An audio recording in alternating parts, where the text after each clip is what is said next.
Hello guys and welcome back sa ating channel, and this is Papa Dave at nandito na naman tayo sa ating segment na I Got Hired. Ito yung video number 2 kung saan makikita natin kung papaano mag-apply hanggang sa ma-hire tayo ng kliyente. So kung bago ka lang dito sa ating YouTube channel, please subscribe and hit the notification bell para updated ka sa mga tutorials natin. Okay guys, so time check muna tayo. Friday, August 28, 5:03 AM. So ito yung mga ideal time para mag-apply tayo ng mga trabaho.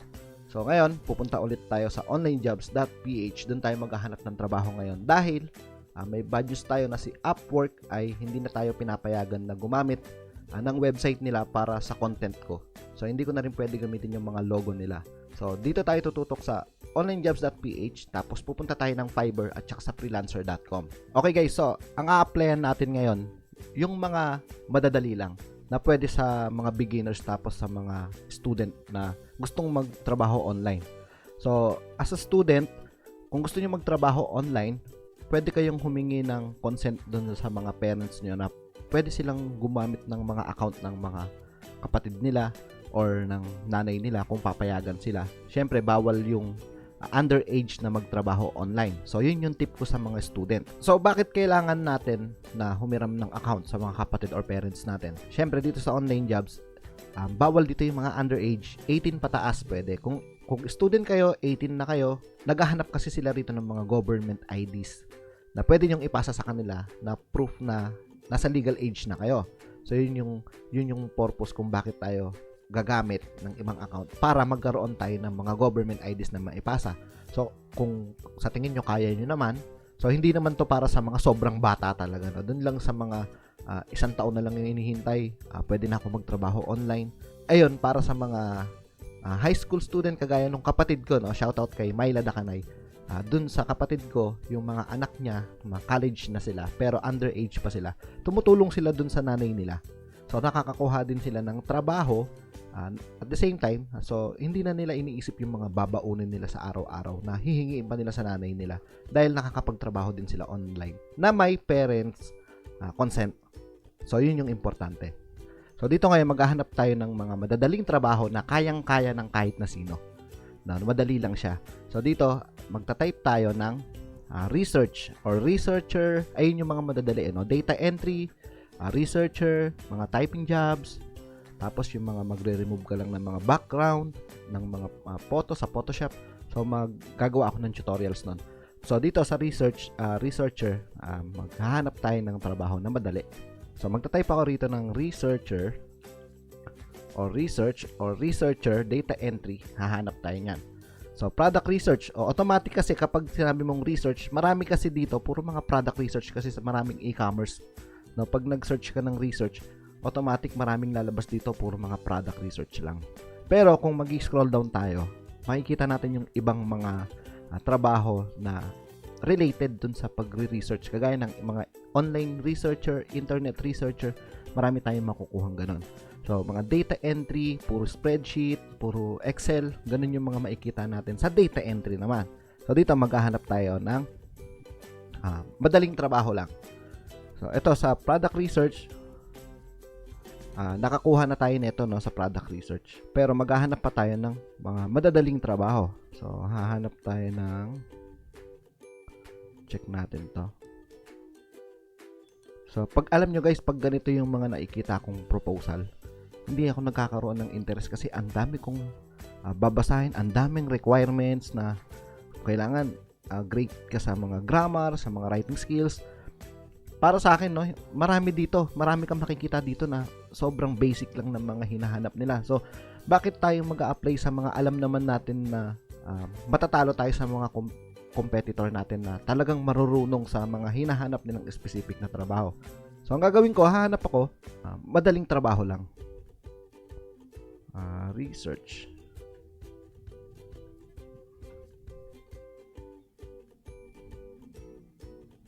Amazon Product Researcher. So, hindi muna tayo ngayon sa product research. Hanap tayo ng ibang mga madadali lang. Office admin, wanted reporting, social media blog, posting, photo editing, business research. About the job, check natin to. 500 a month. Isa pa to. May makikita kayo minsan, makikita niyang trabaho. Monthly, 500 a month. So guys, tip ko sa inyo, kung ayaw nyong may scam, kung ayaw nyong tamarin kayong mag-online jobs, huwag kayong kukuha ng mga monthly na sweldo. At least weekly or bi-weekly. Pag sinabing bi-weekly, every 2 weeks. At least kung ma-scam ka man, isang linggo mo lang pinaghirapan. Hindi yung buong buwan kang nagtatrabaho sa kanya sabay hindi kanya babayaran. Doon tayo iiwas sa mga scam. Sa mga legit na nagpapatrabaho online, automatic weekly ang magiging sweldo natin dito. So ito, pass muna ako dito. Insurance company, email and phone number research. Part-time job. Check natin to. Ito kasi full-time. Part-time jobs, ID proof ay 70 lang. Salary $50. I need someone to search for emails and phone numbers, UK and US including websites. I need at least 100 company of each country. So, data entry, research. Kagaya nito guys, no? Napaka-simpleng pagpapaliwanag sa kailangan niyang trabaho. Tapos, meron na siyang $50. Ito fixed price to. Kapag sinabi kasing mga part-time job, wala kang hourly. Parang fixed lang. Ito lang ang babayad ko sa'yo kapag nagawa mo yung 100 company. Ito mga insurance company, kukunin mo lang yung mga email and phone number, tapos yung website nila. Kailangan mo ba ng experience dito? Hindi natin kailangan ng experience dito. So, isa to sa a-applyan natin. So, hahanap pa tayo dito sa ilalim. Mga Filipino translator researcher, Amazon, puro mga product research na. Product research, online researcher. We are looking for someone. Check natin to. Ayan, tinan nyo to, isa pa to. Salary, walang nakalagay kung monthly or weekly. Syempre, to be discussed. I-discuss niya sa inyo yan kapag nag-reply siya sa proposal nyo. So, kung titingnan nyo yung mga proposal nila or yung mga job post nila, basic lang ang hinahanap nila. Ito kay nagagaya ng experience required. So, paano natin maipapakita sa kanila yung experience natin sa outsourcing or sa mga product research? So, ipapakita ko rin sa video na to just in case na may mag-message sa atin. Papakita ko sa inyo kung paano gumawa ng proof of work sa mga ganitong trabaho. Kagaya nito, kailangan niya ba ng experience? Paano mo mapapakita na may experience ka? Karamihan sa atin walang experience. So, ang gagawin natin, gagawa tayo ng proof of work na sarili nating gawa. Experience mo na yun. Kasi, internet or online research lang to. Ayan, research Excel. Ayun lang ang hinahanap niya. So, ito, a-applyan din natin. So, dalawa na sila. Tapos, pupunta naman ako ng data entry. Hanap naman tayo sa data entry. Hahanap tayo ng yung mga simpleng job post lang na alam natin kakayanin natin. CSV data, entry person. Yung CSV is file. File yon ng Excel or pwede rin sa Google spreadsheet. No? Mga type ng file or file format. Yun yung mga PNG, JPG. Yung CSV file yon. No? So, try natin to. Customer Service BA. ID proof 50 lang. Salary, pag nakalagay dito na non-applicable, ibig sabihin, to be discussed yan kung magkano yung magiging salary nyo. IQ test, kailangan may IQ test ka pa, kailangan may typing test ka pa, may speed test ka pa ng mga network. So, pero kung sa tingin nyo, meron kayo, kaya nyo to, test kayo ng typing speed nyo, kaya speed test, ganon. Tapos, speedtest.net, typing speed. So, yan, yung mga yan. Tapos, sa network nyo kung gaano kabilis sa speedtest.net yan. Tapos yung mga attitude test, IQ test, kung sa tingin nyo naman kaya nyo yan. So, madali lang yung trabaho niya. Dropbox. Yan, check natin yung file na to mamaya. Ang ipinapakita ko sa inyo dito, marami pa akong ginagawa mga video. Kung iisipin nyo, sir, ang bilis nyo naman makahanap ng trabaho. Hindi. Ang ina-highlights ko sa inyo rito, yung mga nag-reply sa akin dito sa segment natin. Ayun yung hina-highlights ko. Pero kung tutuusin, marami akong ina-applyan. Kaya nakakakuha ako ng video or nakakagawa ako ng video sa segment na to. Yan. So ngayon, papasahan na natin sila ng proposal letter. So mag-e-edit tayo ngayon ng proposal letter. Ito yung proposal letter natin. Ang gagawin ko rito, i-edit ko sila. Pero titingnan muna natin kung ano yung gagawin natin. Kasi yun yung i-highlights natin dito sa proposal letter natin. At syempre, lalagyan natin ng link ng resume natin sa ilalim. At lalagyan din natin ng link ng proof of work natin na ituturo ko sa inyo na kahit wala kayong experience na makakagawa kayo ng proof of work nyo. Hello guys! So, ang gagawin ko ay ikakat ko na yung mga videong ginawa ko dahil pag inisa-isa natin siya, masyadong matagal. So, didiretso na tayo dun sa client na nag-hire sa akin. So, dito muna tayo sa may insurance company na naghahanap ng mga email, phone numbers, at saka website. And nakalagay kasi rito, including website. So, itong proposal letter natin, e-edit ko siya. So, pag nag-edit ako ng proposal letter, so, pwede nyo itong i-post at kopyahin, no? Dito, ang ine-edit ko rito, yung with an experience in, yan, mula dito, sa in, dito ko ilalagay yung online researcher. Yan. Tapos, with this, I would like to apply for the post just in case you still need more BAs. So, I work as a product researcher. So, ibahin ko to. Online internet researcher. Tapos, ito yung open parenthesis hanggang dito sa close parenthesis. Yan. Ito kasi yung dito ko hina-highlights yung experience or kung ano yung trabaho ko sa online researcher. So, dito, re-remove ko to. Lalagay ko rito yung searching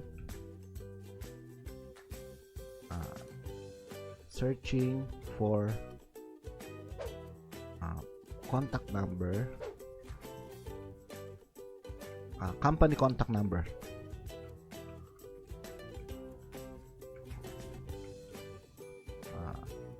Company email. Tapos lalagay ko rito yung and website. Kasi yun yung hinahanap niya. So kung ano yung hinahanap niya, yun yung ilalagay nyo. Tapos yan, I believe that my previous work experience will aid me to post I am applying for. So yan, ganyan lang yung ginagawa ko. Yan lang yung mga ine-edit ko. Kung ano yung ina-applyan ko, yan lang yung mga ine-edit ko na pinopoint ko kung ano yung hinahanap niya. Sa skill set naman tayo. Pagdating naman dito sa skill set, so dito tatanggalin na natin yung mga hindi kailangan. Ito kasi sa eBay, proposal letter ko to ng eBay dropshipping. So tatanggalin ko tong mga tools. Didelete ko yan. Yung mga Zik Analytics, Therapy na yan, didelete ko yan. Manual research. Aalisin ko yung mga hindi kailangan sa ina-apply nating trabaho. Product research, pwede. Kasi kasama siya dun sa research. Itong marketing strategy, kasama pa rin yan. Parang magdadagdag tayo ng related dun sa ina-apply natin. Email support, pwede. Order fulfillment, hindi na natin kailangan yan. eBay management, hindi na natin kailangan yan. So, ano pang idadagdag natin? Dito, syempre, yung hinahanap niya. Online researcher. Sabihin na natin na internet. Kasi magkakaiba-iba tong mga to eh. Magkakaiba ng tawag pero related sa mga trabaho. Internet researcher. Product researcher. So, ito lang yung ipapasa ko. Ngayon, gagawa ngayon ako ng link kung saan ko mailalagay yung proof of work ko. Pwede ko siyang ilagay banda rito. So, ngayon, tuturuan ko kayo kung paano kayo gagawa ng proof of work nyo. Yan, dito, lalagay ko na proof of work. Parang ito na rin yung experience na ipapakita nyo sa kanya na alam nyo yung trabaho na to. Sabihin na natin na yung pinapahanap nyo yung mga phone numbers, emails, mga website. So, gagawa tayo ng spreadsheet about dito. Pero ako meron na. Pero tuturuan ko kayo kung paano gagawa kayo ng sarili nyo. Tapos guys, so, kung ano yung ginawa kong diskarte para dun sa ina-applyan natin na mag-search tayo ng mga phone numbers, emails, and website, ganun din yung gagawin natin sa iba pang a-applyan natin. So, ganito lang yung pag-e-edit ng proposal letter. Ngayon, ipapakita ko sa inyo kung paano tayo gagawa ng proof of work. Okay, so ito na yung magiging proof of work ko. Ito yung tinrabaho ko dati, yung nag-search ako ng mga email, tapos yung mga website or mga link, tsaka mga phone number ng mga seller ng Amazon. Ito yung ipapakita ko sa kanyang proof of work. Pero gagawa tayo ng sarili natin. So ilalagay ko yung link sa description nung ibang mga online internet researcher video tutorials ko. Ilalagay ko yung link sa description para mapanood nyo rin, para makakuha rin kayo ng idea doon. So dito, ituturo ko muna kung papaano ko siya gagawing link para maipakita ko siya sa proposal letter ko dun sa client na a-applyan ko. So ang gagawin ko lang dito, file, tapos download, Microsoft Excel. Excel natin siyang ipapasa. Tapos, ang pinaka-format niya is .xlsx. Yan, ida-download ko muna siya. Tapos, ang gagawin ko ay mag-o-open ako ng, ayan, nada-download na siya dito. So, mag-o-open ako ng Dropbox. Itong Dropbox account, free lang to. Mag-login Gmail lang kayo, makakakuha na kayo nito. Tapos, ito na yung magiging homepage niya. So, mag-upload ako ng file. Or, pwede ko siyang i-drag. Upload. So, ayan. Na-upload ko na siya. Eto na siya. So, nandito na agad siya sa Dropbox. So, ang gagawin ko lang sa kanya, share. Click ko lang tong share. Tapos, create link lang. Create link, copy link. Tapos, lalagay ko na siya sa proposal letter ko. Na yung proof of work ko ay ito. So, meron na tayong sariling proof of work natin. So, pag inopen niya yung link na yan, ito yung lalabas. Paste natin yung link. Makikita niya na rito yung mga trabaho na ginawa natin dati. Yan. So, makakakuha na siya niyan. Makikita niya na yan. So, ngayon, paano tayo gagawa ng sarili natin? So, kagaya na ito, makikita nyo dyan, name, ito, name, link, email, phone number. So, ang hinahanap niya lang ay yung pangalan ng company, ilalagay nyo. Yung website ng company, tapos yung email at saka phone number. So, yun lang yung gagawin nyo. So, gagawa tayo ng sarili natin. Pwede tayong mag-on ng blanco. Yan, lagay natin dito yung company name, website, email, phone number. Kasi yun lang yung pinapahanap niya. So, shade, yung row 1, lagyan natin ng kulay yellow. Bold natin, lagay natin siya sa gitna. Yan. So, ganyan lang kasimple. Tapos, magi-start na kayong mag-search. Ano yung gagawin yung proof of work o ano yung gagawin yung sample? So, pwede kayong mag-search online. Sabihin na natin na maghanap kayo ng mga company na isang company lang. For example, maghahanap kayo yung sa internet or online researcher na video ko sa ilalim. Ang hinahanap ko doon yung mga funeral homes. Ayun yung mga hinahanap ko. So, pwede kayong maghanap, halimbawa, yung mga may cellphone company. So, mag-isip kayo ng mga pwede nyong i-search online na makakakuha kayo ng mga website, ng email at phone number. So, tinuturo ko yan kung paano ginagawa. Andiyan yung link sa description natin. Or dyan sa screen nyo, yung lalabas dyan sa screen nyo.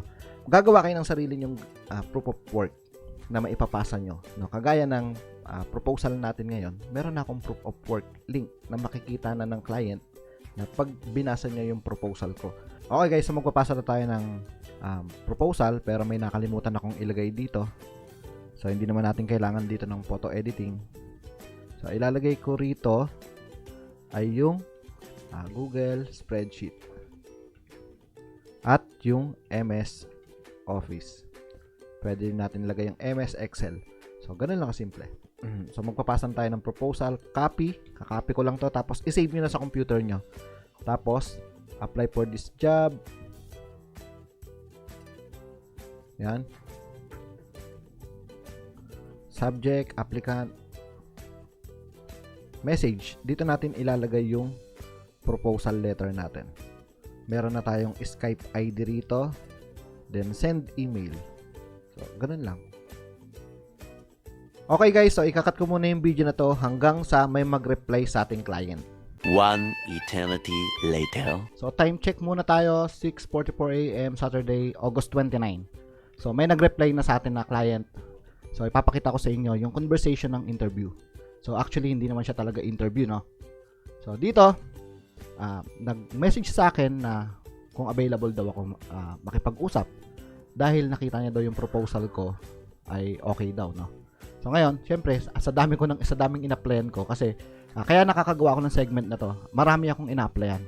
So dito, tinanong ko kung ano sa mga yon yung ina-applyan ko kasi nagpakilala lang siya na siya si Christina. Syempre, hindi ko naman alam kung sino yan. So sinabi niya siya daw yung sa insurance company na nangihingi ng mga phone number tsaka yung emails. So yung sinabi ko sa kanya na available ako, sabi niya sa akin na kung pwede daw akong gumawa ng file kagaya ng proof of work ko. So babayaran niya raw ako ng $50 through PayPal kung pag natapos na. So syempre, sinabi ko sa kanya na kung ano yung gagawin. Kagaya ng company name, website, phone number tsaka email. So hindi ko pa nakita rito, hindi ko pa nailagay dito, no. At least 100 phone numbers each country. Ayun nga yung requirements niya. So dito, tatanungin niyo yung mga senaryo na pwedeng mangyari sa trabaho. For example, may nakita kayong insurance company, may email siya, email support, pero wala siyang phone number. So itatanong niya, ika-clarify niyo yung mga gagawin niyo. What if wala siyang email? What if wala siyang phone number? So ika-clarify niya yun. So sasabihin niya naman sa inyo, kagaya ng nandito, no? Sabi niya, at least isa sa mga yon, kung email or phone numbers. So yun yung hahanapin natin. So yan. So pinasend niya sa akin yung PayPal email ko. So ganun lang kasimple. Ayun yung sinasabi ko na sa proposal nyo pa lang, wala na siyang hahanapin sa inyo. Wala na siyang hihingiin na proof kasi nandoon na lahat eh. Pag nagpasa kayo ng proposal sa isang client, dapat kumpleto rekado yung proposal nyo. Nandoon na lahat ng hinahanap niya. So ganun lang kasimple. Ngayon, dahil natapos na kami, nag-usap na kami, papakita ko naman sa inyo kung paano natin siya gagawin yung trabaho na to. Na hindi naman lahat to. Magbibigay lang ako ng sample kung paano ko siya ginagawa. Meanwhile, Okay guys, so mag-start na tayo ng trabaho kung paano yung gagawin natin. So dito sa spreadsheet natin, gumawa ako ng dalawang section. US, tapos ito yung UK. Yung UK, iniba ko na lang ng kulay. Pero sa isang spreadsheet, pwede kayong mag-add. Yan, sheet number 3. Dito naman, US, UK. So, pwede kayong mag-add. So, dito, i-remove muna natin. Yan. So, meron tayong US tapos UK. So, paano tayo magsa-search? Gagawin ko, pupunta ako sa, dito ako naghahanap talaga, no? Google Map. Yan, sa Google Map tayo. Dito, mas okay dito yung makahanap ng mga company. Sabihin na natin sa Amerika. Insurance company. USA. Search natin. Dito marami tayong makikita rito. Yan sa United States. So dito makikita natin tong mga may tanda na to. US Insurance Incorporated. So check natin yung website nila. Ito napakadali lang kasi ng trabaho na to. So ayan, ang US Insurance. Saan natin makikita yung contact number? Ayan. Contact. Ito yung phone number nila. Phone number. Copy natin. So nandito muna tayo sa US. Phone number. Tapos dito, ang gagawin ko is Control, Shift, then V. Para naka-regular letter lang siya. Tapos, kukunin ko yung, syempre, yung email nila. Yan. Copy. So, napakasimple lang. Yan. Tapos, yung website. Gawin natin, home natin. Yan. Copy. Website. Kunin naman natin yung pangalan. So, US Insurance. Independent Insurance Agent, My USA Insurance.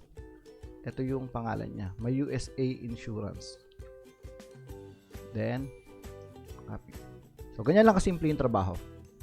Pumunta lang kayo dito sa Google Map or punta kayo sa, so nakuha na natin to, punta kayo dito sa google.com. Type natin dito, list of insurance companies in the US. Yan. So makikita na natin sila rito. Check natin. Napaka-basic lang kasi ng ganitong trabaho eh. Check natin tong Farmers Insurance. check natin yung website nila. Kunin natin to.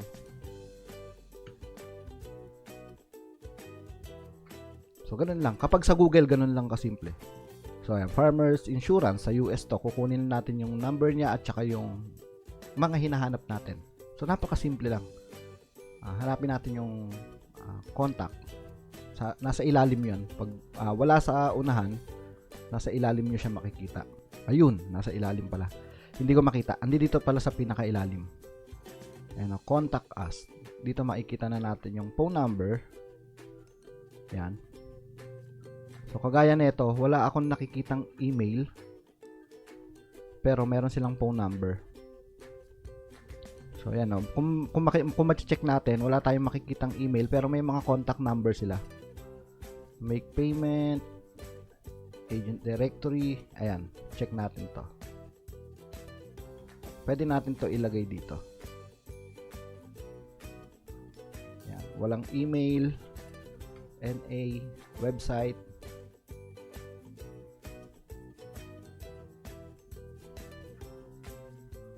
So, lagay natin dito yung www.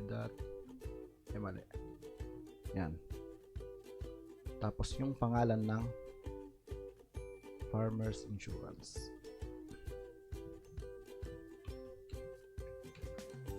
So, ganun lang kasimple. So, ganyan lang kasimple yung trabahong gagawin nyo.